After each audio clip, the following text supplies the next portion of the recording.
Hello, welcome to Easy Does It. I am Easy, also known as Cul-de-sac, also known as Flip Flop, also known as 2% Milk. And I am here to talk about, well, you know what I'm going to talk about. I'm going to talk a lot about Chicago sports. It's almost time for these boys to come back. Very excited for baseball season.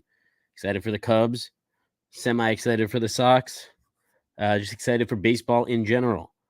I'm a little over basketball, not going to lie. I know the Bulls might make a playing game, might make things interesting, but I'm sorry to say that I just don't care. I just can't get behind what they're doing, like how they exist at all. It just never really made sense. Just this idea of like being in mediocrity all the time. What up, Lorenzo? Welcome to the show, my friend. Even though we had a good moment last show where you're like, hey, Easy might be anti-Fields, but that's my guy. I appreciate that. And by the way, I'm not anti-Fields, as we'll discuss later in the show. I'm just one, a very strong devil's advocate, and two, well, I'll get into two in a bit about kind of my whole take on this whole quarterback controversy that is brewing in Chicago. But first, I want to continue ripping the Bulls to shreds because I can't wait to make a playing game and then lose in the first round of the playoffs if we're lucky. Maybe we'll have the noble honor of losing to the Milwaukee Bucks that are partially owned by Aaron Rodgers. Yeah, like that'll be great. I love that. Sorry, I'm very negative about the Chicago Bulls, but I am optimistic about the Cubs. It's a good signings this offseason. Still think they'll get Bellinger back. But honestly, football's still on the brain. Definitely still strong on the old noggin. How about that Super Bowl? I know it's been 5 days, but that's still so much to digest. What a great game that was. Look, I can't lie to you. I can't lie to you guys. I am really digging this Chiefs dynasty. All right, I know they're not my team. I know the Bears passed up on Mahomes to draft Mitch Trubisky. I get it. I understand all these things, and I understand why people, especially Bears fans, might be reluctant to support a team that was built around like by signing people and hiring people that the Bears just completely ignored. I get it. But look, that just speaks to the ineptitude of our organization. And, I guess you got to give credit where it's due. And yeah, Reinsdorf is a sore on the soul. I got to agree with you there, Lorenzo. Yeah, not a big Reinsdorf guy myself. Doesn't know how to put a team together or knows how to put a team together that's just good enough to keep you semi-interested, but not good enough to actually make any noise when it matters. That goes for both sports. But anyhow, back to the Super Bowl. Yeah, I'm liking what the Chiefs are doing. Look, if one fan base is going to be happy, I'm fine with it just being Kansas City. They could enjoy their dynasty. They could have a great time. Like that's they were long suffering fans for a while. Like they deserve it to an extent. And then if they're going to keep winning, then it means no one else is going to be winning much at all, and that's fine with me. Because that just means like if you're not the winner, if you don't win the Super Bowl, that means you're just among the very many losers in the bunch. And that's okay. We can all be losers together. And, we could see Niners fans be sad, and we could see Lions fans be sad, and Ravens fans be sad. And that's okay. We'll just all share in our collective misery. That being said, yeah, obviously it's about time for the Bears to take that next step, get to that next level. And by that, I mean go to the playoffs and win a playoff game. Thanks, Noah. I appreciate it. You're my favorite loser, too, in baseball. Not in football, because you root for a team that's actually good. But yeah, Noah Gross is one of those rare breeds who is a Mets fan and an Eagles fan. So it's kind of strange. Yeah, pulling cover off Shanahan, who fired Wilkes as a scapegoat. Yeah, look, I think Shanahan's a great coach. I also think Steve Wilkes called a decent game, and I don't think he should have been fired. I do think the monumental mistake that Shanahan made, as everyone is talking about, is why would you take the ball to start overtime? Because what that does is it means Patrick Mahomes, no matter what, if you score a touchdown, is going to have 4 downs to do whatever he needs to do. And if you score a field goal, then all they got to do is get into field goal range. So it was a very poor decision by Mike Shanahan, not Mike Shanahan, but Kyle Shanahan. Wow. Aged myself there. No, I'm not that old. But it was a very poor decision by Kyle Shanahan to take the ball to start overtime because kick it off and then see what you got, right? First of all, kick off and do a surprise onside kick, then the Chiefs don't get the ball. Just, something worth a shot. And secondly, I mean, even if they do get the ball, then, maybe your defense could stop them. Maybe your defense can at least hold them to a field goal. Because at that point, the Chiefs only get 3 downs. Like, they're less likely to go for it on 4th and 3 or 4 or more because then if they don't get it for whatever reason, then all the Niners would have needed is a field goal. Also, if the Chiefs did get a touchdown there and go up 7, then the Niners would have had, 4 down territory to score a touchdown. Like, they would have had the whole field 4 down territory. And let's say they did. You go for 2, you win the Super Bowl on a 2-point conversion. With that roster, with Debo and Kittle and McCaffrey, I like their chances. Let's see what Noah Gross has to say. Reports were they never got along to begin with, and Shanahan is using the botched timeout as the smoking gun. He didn't mess up overtime, and his unit played pretty damn good. Yeah, no, I completely agree with that. Like, look, when it comes down to it, in regulation, the Niners gave up 1 touchdown, and that was the play immediately after the muffed punt. They did a great job all game of bending, not breaking. The Chiefs were getting points, but field goals, not touchdowns. If they don't muff that punt, who knows how this game goes down? Maybe the Niners would have won. Maybe they would have found a way. However, I don't think they would have won even if that punt wasn't muffed. And the reason is Patrick Mahomes. All right? Let's stop. We've had conversations on this network about how, he's lost a step. He doesn't have as great numbers as he did this year or, in years past. And don't worry, I Crooked Commish, don't worry. I'm gonna get you on the show once I'm done with my little intro. I got a special guest, Crooked Commish, waiting in the wings, but he will be on in a little bit. But yeah, I just want to say, well, what was I talking about? Oh, Patrick Mahomes, of course, quarterback. I even had like some guys telling me about, Brock Purdy put up better numbers this season, so he must be the better quarterback at least this year. No. There's no one in Mahomes' category. All right, like he is the outlier of the group, and yeah, like there's some really good quarterbacks in the NFL right now. Obviously, you could argue until the cows come home about whether or not the Bears have one. I know personally that we don't. We have one who maybe can be elite one day. But yeah, a lot of talent, that's for sure. But like there's definitely some elite ones. Lamar Jackson, MVP, 2-time MVP, Lamar Jackson, Josh Allen, who has played MVP worthy football for several seasons. Joe Burrow, when he's healthy, is great. Jalen Hurts, I think, his numbers weren't great this year, but he's still an awesome quarterback. Like there's some really good ones, but none of them are in that echelon that Mahomes is in. He is so X factor. The term X factor means variable, right? That's why it's X. Like 3x equals 15. That X factor is the X factor 5. 3 times 5 is 15. That's a variable.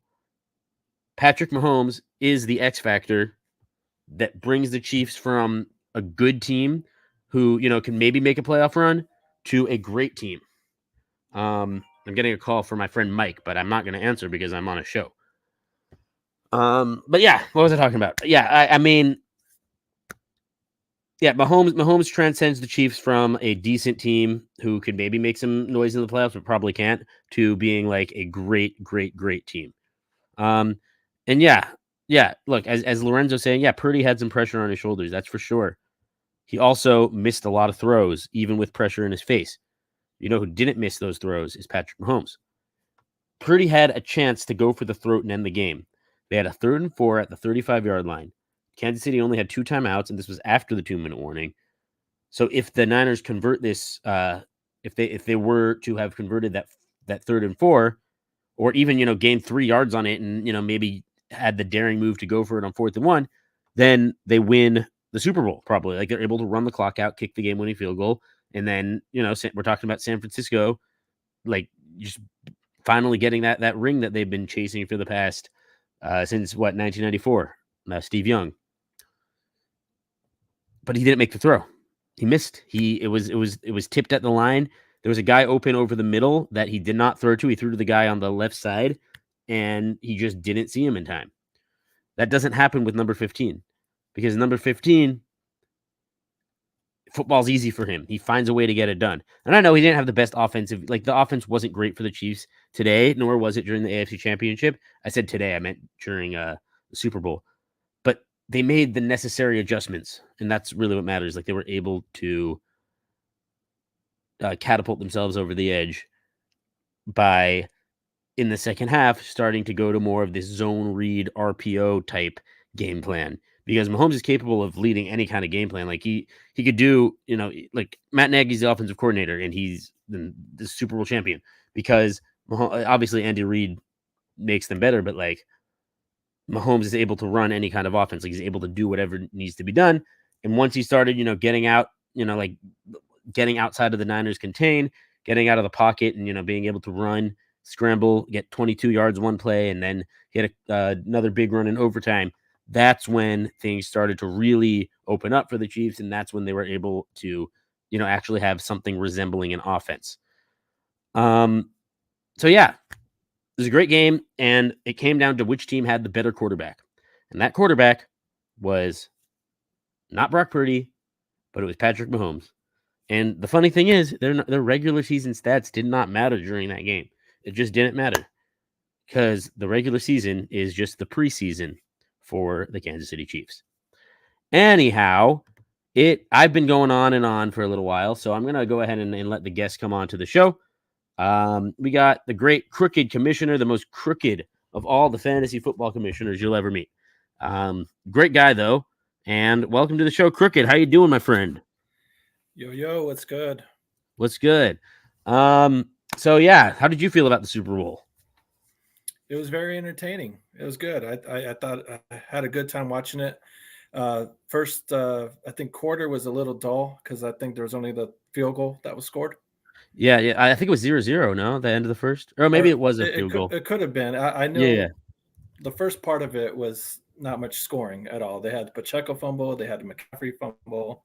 Yeah. Um, so, but it was still an overall good game. Um, Came that close to hitting one of my squares if that extra point didn't get blocked. Oh, So that's too bad. That's really too yeah, bad. but That's a real bummer. but Yeah. overall, like I said, it was very entertaining. That's all I hope for when the Bears are not in the Super Bowl. So I just want an entertaining game. I don't want it to be, a blowout and stuff. So, No, and it lived up to it. completely agree. If the Bears make it, I want it to be remembered as the most boring Super Bowl where the Bears just won by 60 and, we're all celebrating by the third quarter. But yeah, no, if it's not like with these two teams, first of all, I wanted the other teams. I wanted Ravens Lions so badly. So because it was Niners Chiefs, I was just going to enjoy it and be happy with whoever won. And it's just like, like it's hard. Like I love Mahomes' energy. I think he's just so infectious, fun to watch. And I mean, I'm very happy for them. Like they deserved it. Like I do firmly believe in my heart of hearts that the better team won that game, even though the Niners I think did play really really well. But yeah, like you said, it's all a matter of like you just want a good game at that point. Like you don't want a 43-8 whomping. Like you want it to be exciting. Um, Correct. so Yeah. obviously, this is Chicago Clubhouse Network, not Kansas City Clubhouse Network, and not San Francisco Clubhouse Network. And we want to see the Bears in the big game at some point again in our lifetime. When I was 10 years old, I knew that the Bears might not never make it back, but I thought maybe at least once we would have found a way to make it back. Obviously, that has not been the case since 2006. So I want to ask you, Crooked, let's Yeah. get into it. What do the Bears need to do to get to that level? Make those next steps. Uh, they need to not fuck up the quarterback position. That like they need to get that right for damn sure, and they definitely need to get a quality center, and Yes. get that O line intact. So, um, Yeah, you got to man, get it's someone who such can a actually snap the ball. so with Justin Fields. So this is what obviously there's a lot of chatter about the number one pick and will they or won't they? Mhm. In my heart of hearts, what I think will happen, um, is they're hyping up they're hyping up Caleb and how much they love him and they want to draft him. I think when Colin Cowherd made that announcement that Caleb has no interest in going to Chicago, I believe Ryan Poles immediately got on the phone with Williams' camp and being like, "Yo, you don't want to be here? That's fine. We're good with Fields, but don't tank the value of this pick. We'll trade you. We'll trade it and have you go where you want to go to or whatnot. But do not kill the value of this draft pick at all." So that's why the next day it came out and being like, "Oh, well, actually, Williams would have no issue going with Chicago and blah, blah, blah." Completely retract that. So I think there's not going to be a trade until the week of the draft. I think it's going to really go that far. But eventually, I think they will trade the pick and stick with Fields. You think they'll That's trade what back one to Washington and get a haul?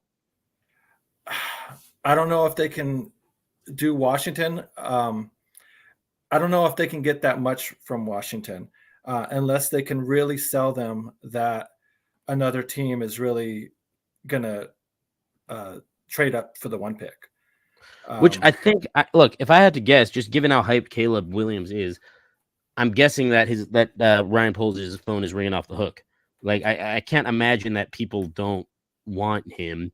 But yeah, I kind of am falling into your camp of it doesn't matter really what I want. What I think is going to happen is I think they will trade the number one pick as well. Which I don't know. I don't know how to feel about it. I think that's a bit of a riskier play, though. I think the safer play for Poles is to trade Fields, though, and as far as his career, as far as like kind of being able to stay in Chicago longer and drafting Williams. Therefore, you can kind of go to the ownership and be like, you got to give me more than just 1 year with the quarterback I just drafted for you guys. And right. Not to mention, I build up the rest of the roster pretty damn well. So, I mean, now that I got this quarterback and I got, a good offensive coordinator or a different offensive coordinator, you're going to have to give me a bit more time. I think his lease would be a bit shorter if he sticks with Justin. That's the riskier play, but I think you have a better chance of taking the bigger leap and kind of getting into the playoffs and making maybe a decent run in the playoffs, going with Fields than you would with Caleb Williams, jumping in and taking you all the way to like the NFC Championship. Yeah, no, I hear that. I think it's a matter of like, I think Caleb is going to succeed wherever he goes because he's that talented. However, I don't know if he's going to be successful right off the bat if he goes to Chicago or anywhere. Because rookie quarterbacks often take a little time to really get acclimated. That said, I do think that the Cliff Kingsbury hiring by Washington was definitely enough smoke to where I could maybe insinuate that it's fire in the sense that I do think they're going to try everything they can to get that number one pick and draft Caleb Williams. Pair those two up again because they've had a lot of success together in college. In addition, I think then, the Bears pick at number 2, get Marvin Harrison Jr., and hopefully, in the like at 9, Fashanu or Joe Alt. Joe Alt will go to the Titans. I'm almost certain at pick 7, but hopefully Fashanu's still there, and then the Bears could get him. Really, bolster up the line, and then if that's the case, then you're rallying behind Fields, and hopefully it works because I don't know, man. Like they talk a lot, even on this network, about hey, look, Fields has proven he's good enough to win if you put the right team around him. I don't think he's proven anything. I think he's proven he's talented. I think he's proven he could throw the ball a little bit. He's accurate, but I don't think he's proven he could always make the right decisions. I don't think he's proven he could hold on to the ball. I think, and he there's no proof yet that he has that it factor of you're trailing late in the game. Can he make the big time throw? He had one against the Vikings. And you could argue even that was kind of lucky because the defense kind of bailed him out the whole game. So, do you have any thoughts on that? Like, does Justin Fields have more to prove? How much better do you think he needs to be for the Bears to get where they want to be? I think his decision making, yes, he still needs to grow. I think he has taken some steps, but he hasn't taken the big steps that we've hoped for. So there's a lot of times last year we saw the ball, being that close to being intercepted. Mm-hmm. That freaking close. Whereas it's like, oh shit, it's going to get intercepted, and luckily it doesn't. And there's the receiver catches it, makes a play, and whatnot. He needs to recognize that shit sooner, so it's not such a close throw. Part of the Yes. thing with Mahomes is as soon as he gets to the line and he's reading the defense, more often than not, he knows where he's going with the ball. So by the time he gets the ball, hikes it, if the defense is moving in the direction that he's predicting that they will be, then he already knows as soon as the ball gets it, okay, turn to the left because I got the guy to the slant, or my hitch is there, or whatnot. So Justin needs to be able to read defenses better and see it faster to get the ball into the playmakers' hands a hell of a lot sooner, so they can do a Tyreek Hill and break a 60-yarder. Yeah, no, that'd be nice. Like, we need to be able to be in a position where the playmakers, like, and not just like, 'cause Justin's a playmaker, but like the weapons, like the running backs and the receivers can have open space, and like can make plays after the catch. And like, we want, like, look, cheap yards are still yards. Like, if Justin throws a 4-yard slant or a 4-yard screen and the guy ends up taking it 50, 60 yards, those are passing yards that we so desperately need. And it felt like a lot of that was just lacking all year. And even when it was successful, it was like against, like, I'm not going to let myself be terribly encouraged by 2 really good games against Arizona and Atlanta back to back. Like, yeah, obviously you got to beat the bad teams, but also, like, just the way he looks against Green Bay is nothing short of infuriating, because Green Bay, they're always good at being able to beat quarterbacks who look to run quickly, because their whole game plan is, we're going to keep you in the pocket. You're not going to beat us with your legs. Go ahead, try to pick us apart. And I haven't seen Justin be able to pick a defense apart consistently. I've seen Mahomes do it, obviously. Well, he's the best in the game. But, I've seen Josh Allen do it. I've seen Joe Burrow do it. Joe Burrow's surgical. I've even seen Jalen Hurts do it. I haven't seen Fields do that unless it's against, like, a bad defense. And that's why I understand. Like, and that's just something I also wanted to make clear. It's like, I understand wanting to keep Fields. I get it. Like, you work with what you got. He was raw coming out. Like, you knew it was going to take a while for him to make a lot of progress. Like, it makes sense. Like, I understand all the logic of, like, yeah, he's taken steps. He's super talented. Get the right pieces around him, and he can grow with the offense. I get it. However, I also understand the logic of, you got the kid Caleb coming out of USC, who's got all the potential in the world. So many smart prospects smart scouts are coming forward and talking about how the kid is a generational talent. And yet, for some reason, we're only sharing posts by, Merrill Hodge or whoever, and people that, kind of, there's so much confirmation bias going around with people like that. Right. And it's just like, it's just, like, at a certain point, you got to trust the eye test, and you got to trust what a lot of these highly touted scouts have been saying. So I totally understand, moving on from Fields. Not even a knock on Fields, because I still think you could be a good quarterback. But, like, if you have someone who, with the ability to be as game changing as Caleb Williams, like, I totally understand why Ryan Poles would want to take that swing. Like, a guy like this falls into our laps. Like, yeah, I get it. You got to take it from the GM's perspective. Now, as for me, being devil's advocate as well, if you're not going to draft a quarterback, your own quarterback now, when the hell are you? Because you've already passed up on it twice. And if you get it wrong the second time, you may not have a third shot with Chicago trying to get a quarterback within the top 10 picks and stuff like that. Right. So, no, you absolutely won't. Especially, like, there's no one in next year's draft who's anywhere close to as appealing as Caleb Williams was.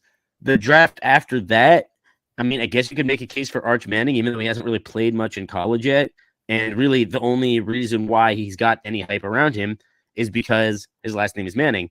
Same with, Sanders from Colorado. Like, and no, I'm not saying like I do think, both these guys could definitely be capable NFL quarterbacks, and Arch Manning will probably be really good. But at the same time, like, you can't bet on that. You can't be 100% sure.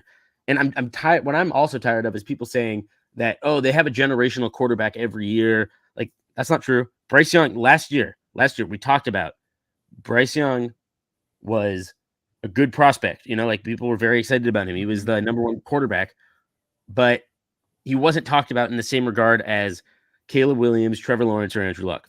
Those guys, like they were like just for years, even before their draft, like they were just so highly touted. And Kyler Murray, obviously a great prospect too, but there were question marks with him. Baker Mayfield was the biggest question mark of all. And I'm not saying every number one pick works out, because that's not true. But it feels like every number one quarterback who's as highly touted as Trevor Lawrence, John Elway, Peyton Manning, and Andrew Luck do end up having a lot of success in the NFL. And Caleb Williams is right there. Like he's supposed to be being held in the same esteem, in the same regard. Yes. And I think that speaks volumes. Yeah. That said, no, I mean, no, go ahead. I agree.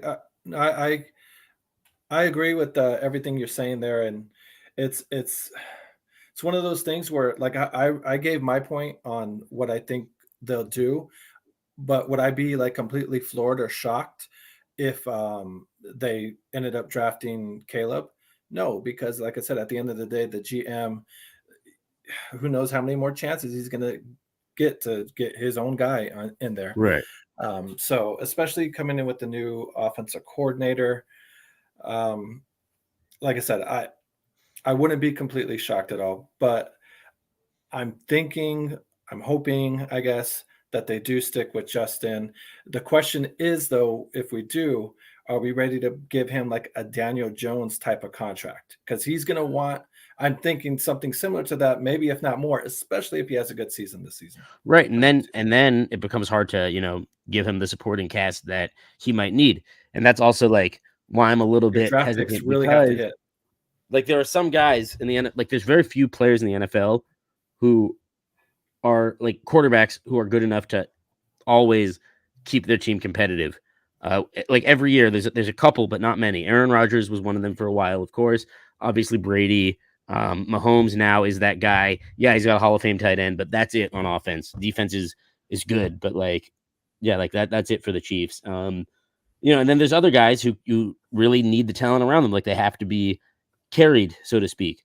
I think I think Jalen Hurts is really an excellent quarterback, but I think that to an extent, like he I don't know how good he would be without all the talent he had around him in the 2022 Super Bowl run. Like, and that's why it's like, I feel like in this NFL, like you have to get the quarterback right to the point where it's like, we know we're good because we have this guy.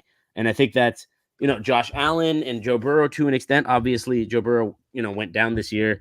And, like he wasn't having his best season, but in general, like he is able, like he sees the game really well. He's able to put his players in position to win. Josh Allen, of course, like they only lost by 3 to the Chiefs. And it's Mahomes. Like the Chiefs are in a lot of ways inevitable. So it's like, yeah, like these are, but the point being, like these are guys that you can win with. Like these are guys will be able to win some playoff games and take you, if not the distance, very far into the playoffs. And I just, we haven't seen that from Justin yet. What'd you say? At the very least, a game-winning drive, because that's one of the things that I believe is missing from Justin is I would have loved to have by now at least seen one game-winning drive at the end. Right. So, and we did see one. We saw the one against the Vikings, which was also like, I mean, look, he had fumbled the 2 drives prior, and that was a bad game for Justin. Objectively, Bears picked off Josh Dobbs 4 times, and they scored 12 points, no touchdowns, all Cairo Santos, God bless him, field goals.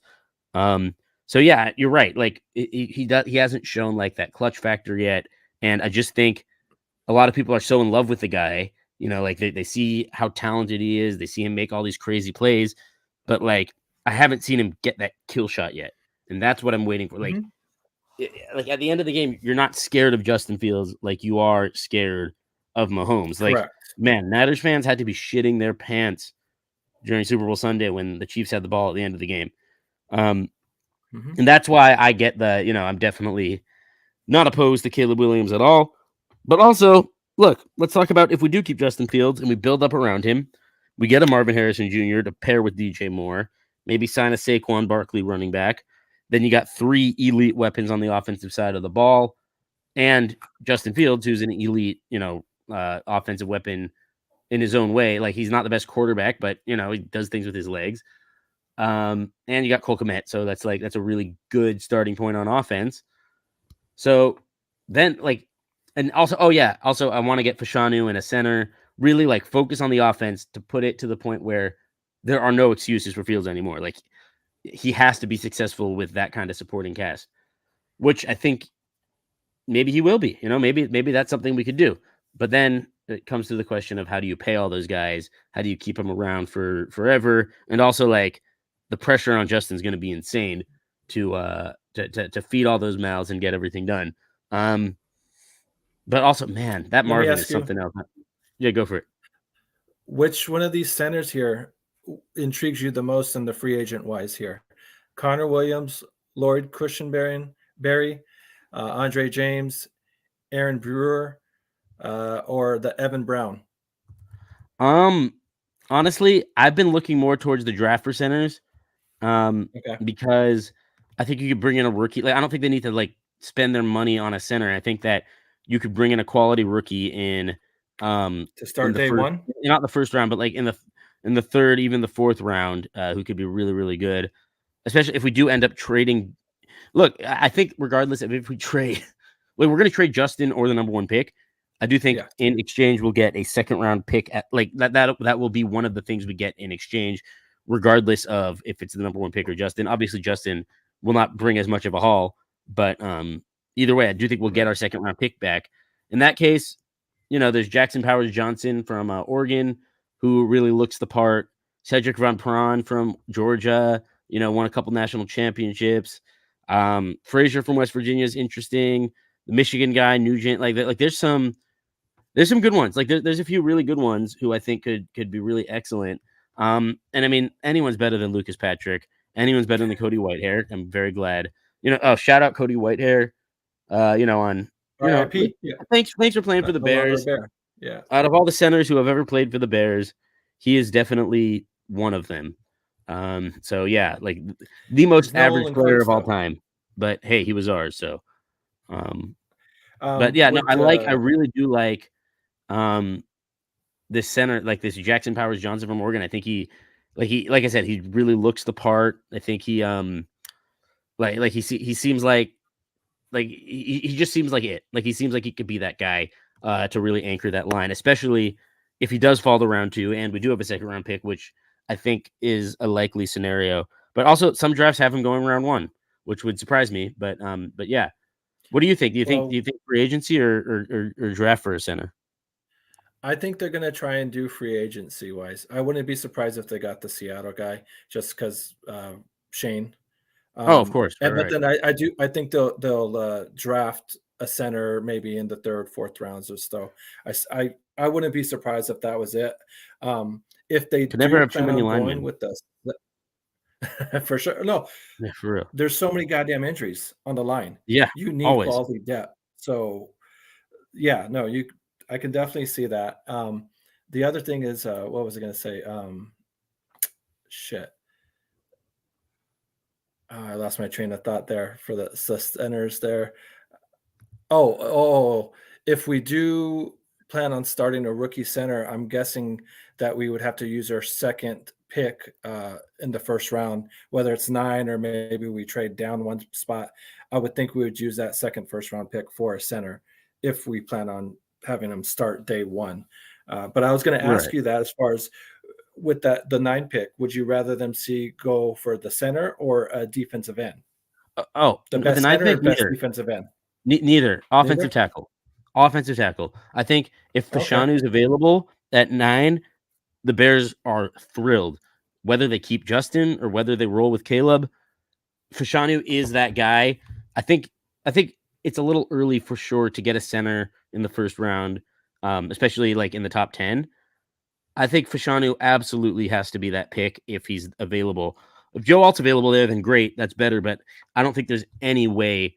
I think there's zero shot in hell that he gets past the Titans. He's the most Titansy player in the history of the Titans. But but yeah, I do think Fashanu is the guy.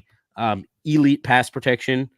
needs to improve on his run game work. But like the other side of the line, you got Darnell Wright, who's kind of the opposite, and it's kind of good to have that kind of balance. And then you have the absolute monster in Fashanu on one side, Darnell Wright on the other, and then Nate Davis, who should be better this year, hopefully. Tevin Jenkins, and then a new center, whether it's a free agent or one of those draft picks like Powers Johnson or something. Now you're talking about a real good offensive line that could definitely be strong and cohesive for whoever the quarterback is. So yeah, I say, and like I said, like I'm not opposed to a Jared Verse type player. I think he could be very good, but like I don't know. I'm not married to that idea because first of all, I want to get Daniel Hunter in free agency. He's still a monster, absolute tank at defensive end. Really, like I think free agency is a good place to get a defensive end. Obviously, you could draft a guy, but I mean, like first of all, none of them really excite me that much. I like Jared Verse. I don't think he's like the be all end all at defensive end, but I think he'll be a solid player. But I'd much rather go offense because I think our defense is okay even as it is. Yes, there needs to be some improvements here and there, but like it should be fine. Like offense, no matter what, has to be the focus because we can't. It's not 1985 anymore, as you obviously know. This is the modern NFL. You win games by passing the ball and having a sustained ground attack. You pass to set up the run, and it's like the best defense is a good offense. You win by scoring points. And I know the Chiefs had a great defense, and that's what helped them win the Super Bowl. But like they also have that chip, like that they have the house money of knowing they could be aggressive on defense because they do have Patrick Mahomes. Like that's people forget like that element of if you have the quarterback, it naturally gives you like a psychological advantage any game you're in. So yeah, to answer your question, I wouldn't take a center there for sure. I wouldn't hate if they went defensive end, but I think that pick absolutely has to be an offensive tackle, probably Fashanu from Penn State. I think he's going to be excellent. So okay. So yeah, I also think a lot of quarterbacks are going to go very early on. Drake may probably go to Washington. Do you see going in the first round? What'd you say? How many quarterbacks do you see going in the first round from teams trading back in? Maybe I definitely see obviously at least three. At least three. Caleb for sure. Drake May for sure. Jaden Daniels for sure. I think the Michael Penix has a decent shot at going in the first round, but I think they'll end up taking him in the second round. Like I think he'll go to Seattle round 2. I think that Bo Nix is probably going to be a later. I think Bo Nix is a day 2 pick. I don't think he's going to be in the first round. Who's the quarterback I'm forgetting? I'm totally blanking. There's got to be someone I'm missing. Oh, the LSU. McCarthy. Daniels. No, I said Jaden Daniels. He'll go that's right. JJ. Yeah. JJ McCarthy. JJ McCarthy. Yeah, I think JJ McCarthy will go in the first round. Mock draft I recently read had him going to the Rams, which I don't like, but somehow it makes sense. It's just I feel like he's a Sean McVay kind of guy. But yeah, I'm not like I can see that. Yeah, I could see it happening, and him learning from Stafford for a while. I don't love McCarthy. I think he's just like a slightly more athletic Kenny Pickett. I also think the Steelers might be in the market for a quarterback because I'm still very much not a McCarthy guy. And Rob Zelonki says, I think it was on Green today that they that they predicted the kid from Michigan would go in the first round. Yes, as we were saying. Thank you, Rob, for your point. That's why it's going to be interesting to see how much hype comes around because the closer and closer it gets to the draft, these quarterbacks stock just go like Trubisky for me back in that draft. Right. To me, came out of nowhere all of a sudden in the last few weeks of the draft. I'm just like, really? This kid from North Carolina, really? 10 games? 10 games in college? Disclosure, really? I wanted Watson. I wanted Deshaun Watson that draft. So did I. To me, that just made more sense. He had played in bigger games, better competition in college. Nick Saban had started for a hell of a lot longer. Nick Saban had 2 months to prepare for him twice and couldn't stop him either time. And, if it wasn't for his whole life, he'd probably still be a good quarterback. Like, I'm just saying. I hear you. But and I hear you on Trubisky. Like, even Trubisky didn't know that he was going to the Bears. Like, when they drafted him, he was very, very surprised. It was like a whole thing. But yeah, I'm gonna go ahead and Take a quick break and then John Fox. What'd you say? I think not as surprised as John Fox was. Oh yeah, no, John Fox. Everyone was surprised. Pace was like, didn't even tell the coach that I was drafting him. That was like a draft day moment. Ryan Pace was the worst, man. I mean, look, he did some good things towards the end there, but like that was the worst. Like, how do you draft the guy that the head coach doesn't want, and then also not even tell the quarterback until his name is being announced? Like, he didn't know he was getting picked until they announced the pick. Like, how thick is that? It's just crazy to me, man. Anyway, we're gonna pay some bills real quick. We go ahead and get this Moore's beer ad going. Now, I'm not a beer guy, but I also live in LA, so I don't. The Moore's beer, I believe, is regional. I don't think they have it out here. I'll have a Coors Light every now and then, but like, not a huge beer guy. But if I was a beer guy, I would definitely be a Moore's beer guy because it looks really, really good. It looks really, really good. So leaves you wanting more. Yeah, leaves you wanting more. That's the way it is. So let's hear more about this stuff. Listen, shout out to my man Terrence from Chicago's Clubhouse podcast, from the Moore's Brewing Company here in Chicago, Illinois. All right, we got bros out here putting out this for the Moors. It's tasty. I didn't even have to come on here lying about this. All right, this tastes like what I like when I drink a beer. I don't drink a beer often because I'm too big and I need to stay off of carbonated drinks. But this is the carbonated drink you need to open up and crack and take a sip. All right, if you want to come out of the dark ages, be educated. All right, get you some of this Moore's brew right here. It's definitely tasty. You can get it in Kimbark and High Park. Whoa. I thought we were a team. Where's mines? And when are we getting in Tempe, Arizona? I guess we're going to have to find out, man. But everybody out there, for here from Chicago, go to Kimbark and pick you up some Moors.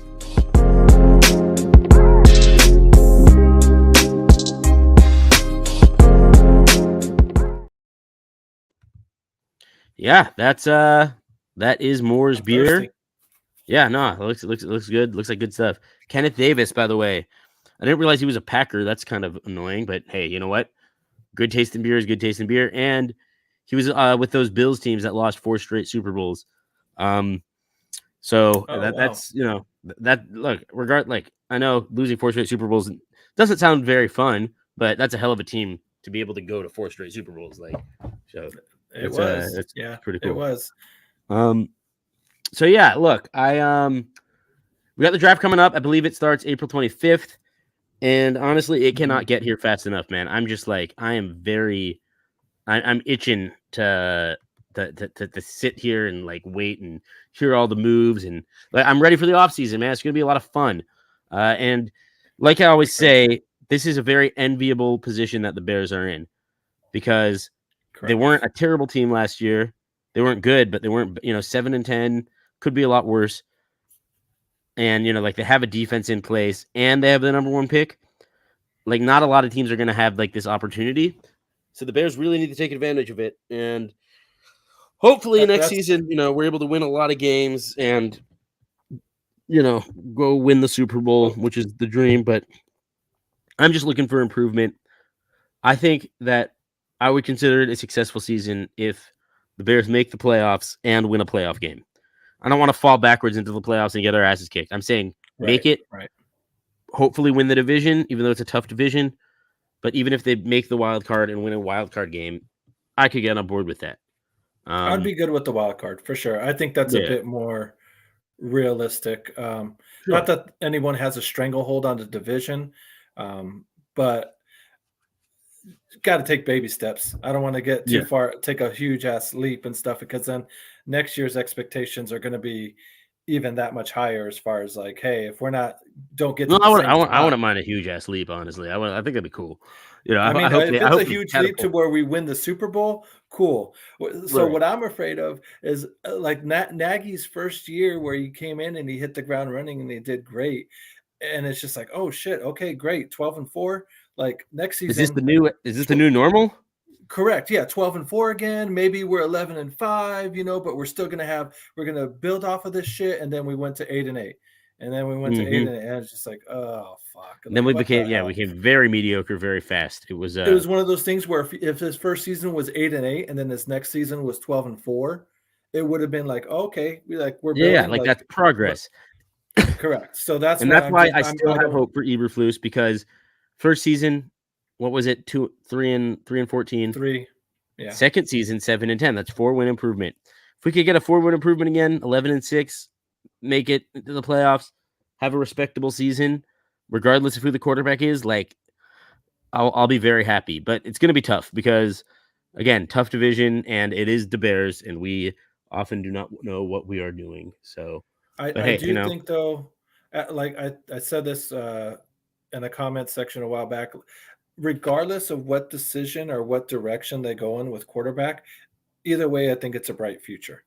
yes, I could agree with that. It's a good scenario. It's whether we stick with Justin and build around him, get like Harrison Jr. and a better offensive line and whatnot, or we draft a quarterback, restart the QB The rookie contract position, clock, yeah. the rookie contract shit, and then still build up around him because our team's relatively young, so and then go from there. And then not only that, if we do trade the number 1 pick, we're going to have multiple number 1 picks for for the next few years to continue to build around it. So that's why I'm Yes. saying no matter what direction we go in, I think it's the future's still bright. I just hopefully it doesn't take forever to get here. And we don't have to play the Chiefs every goddamn year in the Super Bowl, because that would fucking suck.